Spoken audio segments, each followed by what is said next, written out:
Claudio and Twinkle Toes started out first. Did you hear the fans chanting, use this ring? Because I guess the fans on the far side hadn't gotten any action all night. They're looking through a complete empty ring to see the other. You see where I'm going with that. Number 3 is Pac, who comes in through the arena menacingly in no hurry to help. Number 4 was Hangnail Page. Number 5, here come the plumber. Moxley brings new meaning to the word offensive whenever he comes in.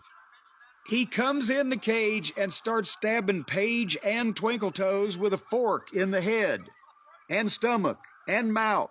By the way, this is the day after that Abdullah the Butcher Dark Side of the Ring aired. Yeah. And this the week after Tony's memo about things that puncture you. And also, none of them bled at that point. He stabbed a bunch of people in the head. They didn't bleed forever after that. Then he brought in a bucket of what was purported to be broken glass and dumped it in the ring. This early in the match. And then it was Nicky Buckaroo who drop-kicked the plumber into his own broken glass. And then he took a bump in the glass. Then here comes Wheeler Useless with a chair, and they went to the break before he even got to the ring. And then when Matty Buckaroo came in and made his Road Warrior comeback, I noticed now the plumber was bleeding. And, you know, they didn't get blood from the screwdrivers and the broken glass, but then people were bleeding randomly. Osmosis. And then Take-A-Shit comes in with a chair. So they can't even be original. Just every member of that team just comes in with a fucking chair. And then the plumber went underneath the ring and pulled out, I swear to God, they called it a bed of nails. Moxley body slammed Kenny onto it. He wasn't impaled or bleeding, but Moxley's there covered in blood from what he's done to himself, and he gets to live out his fantasy of being a circus sideshow geek without even bringing in the live chicken.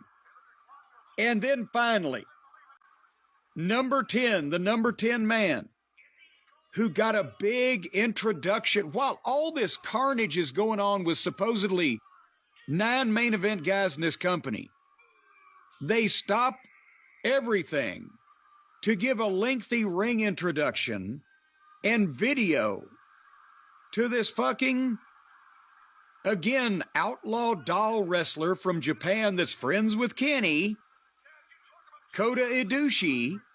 Wheeler Useless left the cage with his team to meet this guy in the aisle to get knocked out with a punch. Yeah, what was the point of that? Well, I'm sure Kenny thought it'd be just great. And then this dickhead strolls to the ring and just walks to the ring with no fire, no enthusiasm. No, I'm going to come in and kick ass, save the day, whatever. And he gets in and throws one punch each and just knocks out 3 of the heels. Is he the man with the hands of stone in fucking Japan? No. Well, a good thing, because then he and Moxley had their big stare down, you know, Japanese legend versus legend in his own deluded, warped brain. And right as Taz is talking about Kota's striking ability, he's on top of Moxley throwing punches that are so fake and so far away from the guy's head that the director had to cut away from it. The big fucking confrontation between these two, and he gets on Moxley, and it's so bad looking, the director cut to nondescript guys fighting in the corner. And 2 of these weasels were in the entranceway. It's a fucking cage match, and they're fighting in the hat on a hat. And then Moxley bumped on the bed of nails. And then Kenny, no, it was Kota and Kenny. Kota moonsaulted him on it, but it was a standing moonsault. You know, I don't know if this is another guy that could climb up to the top rope or not. Is he broken down too, or he just didn't give a fuck? If this is his style, he needs to quit. He also threw a kick, hit Take-A-Shit, and fell right on his own ass. Got off balance. At one point, Matty and Useless were on top of the cage, and they were doing Northern Lights suplexes to each other. I said it's almost 40 minutes at this point. And then Matt Buckaroo, is up on the roof of the cage and takes a bag from somewhere and dumps thousands of thumbtacks into the cage so some of the other chicken biters can take a bump in them. And I wrote, God, this is the most self-indulgent bullshit. What the fuck? Go ahead. Did you hear, like, Excalibur plug blood donations while these guys were on the fucking roof of the cage? Yes, during this, they were plugging in. Remember, donate blood to the Red Cross. I wouldn't donate blood now to the Red Cross just on the theory I wouldn't want any of these motherfuckers to have it if they needed it. To commemorate Shark Week, donate your blood. So then Nikki slides a table into the ring. And I wrote again, hat on a hat. It's like Dr. Seuss wrote this match.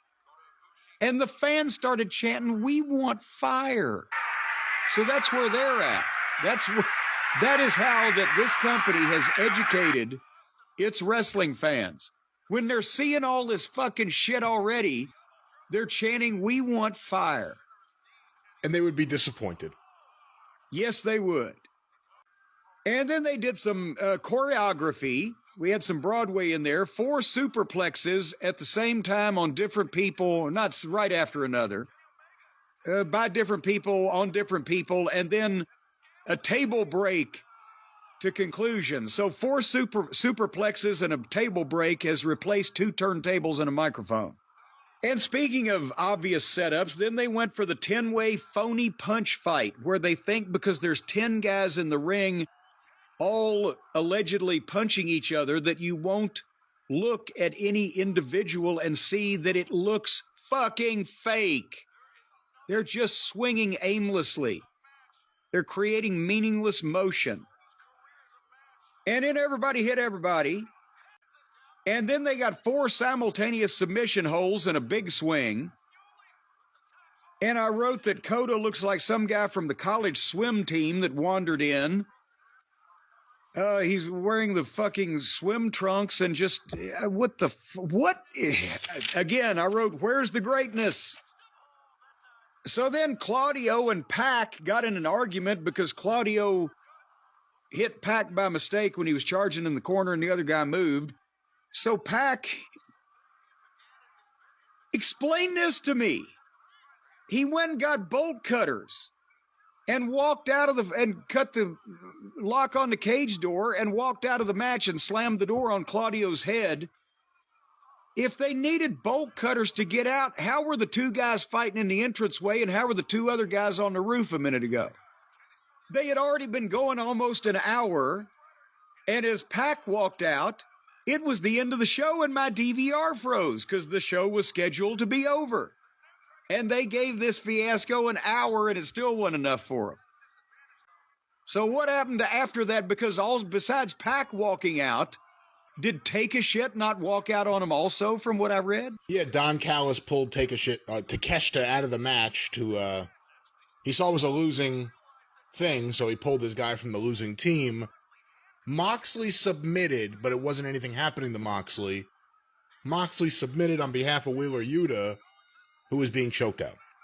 Oh, to save him. To save him. Because Moxley is so beneficent and benevolent. Whenever they went off the air, apparently both teams stayed in the ring to shake hands with each other after they'd been stabbing each other in the heads with screwdrivers and fucking throwing each other onto beds of nails.